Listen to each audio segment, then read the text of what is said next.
नमस्कार। आज की बात की शुरुआत करेंगे इस वक्त की बड़ी खबर के साथ जो हर आम और खास आदमी के साथ जुड़ी हुई है। आपको बता दें 31 मार्च के बाद 2005 से पहले जारी नोट वापस लेगा आरबीआई। आरबीआई ने दिया है बैंक में करेंसी एक्सचेंज का ऑफर। मतलब ये कि बैंक से पुराने नोट की जगह आप नए नोट ले सकते हैं और 31 मार्च के बाद ये करना आपके लिए जरूरी हो जाएगा। आरबीआई ने क्या कहा है वो हम आपको बता रहे हैं। जिनका बैंक खाता नहीं है उनको आईडी प्रूफ भी देना होगा, लेकिन 31 मार्च के बाद बदलने होंगे 2005 से पहले जारी हुए नोट। बाजार में पुराने नोट भी हालांकि चलते रहेंगे,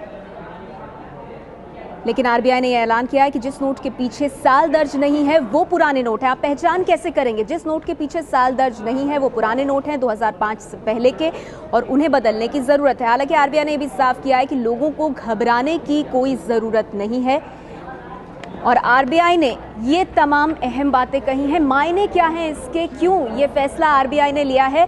इससे पहले हम आपको बता दें, ये जो आप देख रहे हैं टेलीविजन स्क्रीन पर नोट, ये देखिए इसमें कोई नंबर नहीं लिखा है पीछे, नोट के पीछे की तरफ। तो ये नोट पुराने हो गए, ये नोट नहीं चल पाएंगे। ये 2005 से पहले के नोट हैं और ये आप देख रहे हैं नीचे नंबर लिखा हुआ है 2009। तो ये जो नोट है ये अब चलेगा 31 मार्च के बाद, ये नोट चलेगा और पुराने नोट जो 2005 से पहले हैं वो नहीं चल पाएंगे। मायने क्या है इस फैसले के? मेरे साथ मेरे सहयोगी किशोर मौजूद हैं। किशोर, किस तरह से समझा जाए आरबीआई का ये ऐलान?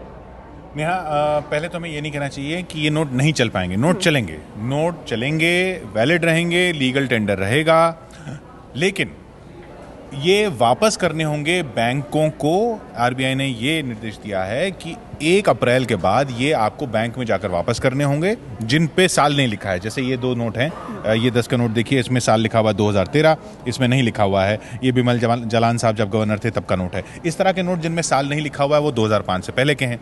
तो वो सब नोट आपको 1 अप्रैल के बाद जाकर वापस करने होंगे बैंक में और बैंक उसके बदले में आपको दूसरे नोट दे देंगे। 1 जुलाई तक इसमें कोई दिक्कत नहीं होगी। दिक्कत 1 जुलाई के बाद भी नहीं होगी, लेकिन 1 जुलाई के बाद 10 से ज़्यादा नोट 500 के या 1000 के अगर आप लेकर गए तो आपको अपना आइडेंटिटी प्रूफ देना होगा। अगर आपका उसी बैंक में अकाउंट है तो कोई दिक्कत नहीं हो, तो आपका आइडेंटिटी प्रूफ वहाँ पर है ही। लेकिन अगर आप उस बैंक के ग्राहक नहीं हैं तो आपको आइडेंटिटी प्रूफ कुछ देना होगा, साथ में कुछ भी आई कार्ड वगैरह देना होगा, तभी वो लिए जाएंगे। तो 1 जुलाई से पहले आप जाके ये बदलवा सकते हैं, लेकिन नोट हमेशा चलते रहेंगे। वजह क्या है इसके पीछे जो फैसला लिया गया? ये वजह आरबीआई ने, जाहिर सी बात है, ऑफिशियल तौर पर बिल्कुल साफ नहीं किया कि वजह क्या है, लेकिन आरबीआई ने ये कहा है कि हम ये सर्कुलेशन से वापस ले रहे हैं। एक तो साफ है कि अगर 2005 से पहले के नोटों में किसी के पास ऐसी संपत्ति पड़ी है जो वो बैंकों में नहीं दिखाना चाहता या बैंकों में नहीं दिखाई, उसके लिए दिक्कत हो सकती है। एक वजह ये ज़रूर हो सकती है कि इस तरह की किसी भी कमाई को रोकने के लिए या उसको पकड़ने के लिए ये कोशिश हो। दूसरा, ये नोट 2005 से पहले के जो हैं वो नहीं चलेंगे, ये बैंक कह ही नहीं रही है, वो कह रही है चलते रहेंगे हमेशा। सिर्फ आपको 1 जुलाई के बाद आइडेंटिटी प्रूफ देना होगा अगर 500 और 1000 के 10 नोट से ज़्यादा हैं, तो उस तरह से घबराने की ज़रूरत है नहीं। शुक्रिया। तो ये साफ कर दिया आरबीआई ने ये घोषणा करके कि कोई भी घबराने की ज़रूरत नहीं है। बस 2005 से पहले के जो नोट हैं 31 मार्च के बाद आपको वो बदलने होंगे। और किस तरह से आपको स्क्रीन पे भी हम लगातार दिखा रहे हैं कि कौन से नोट नहीं चल पाएंगे। ये देखिए, ये वो नोट है 2005 से पहले के पुराने नोट जो कि सर्कुलेशन से वापस लेने की बात आरबीआई ने कही है।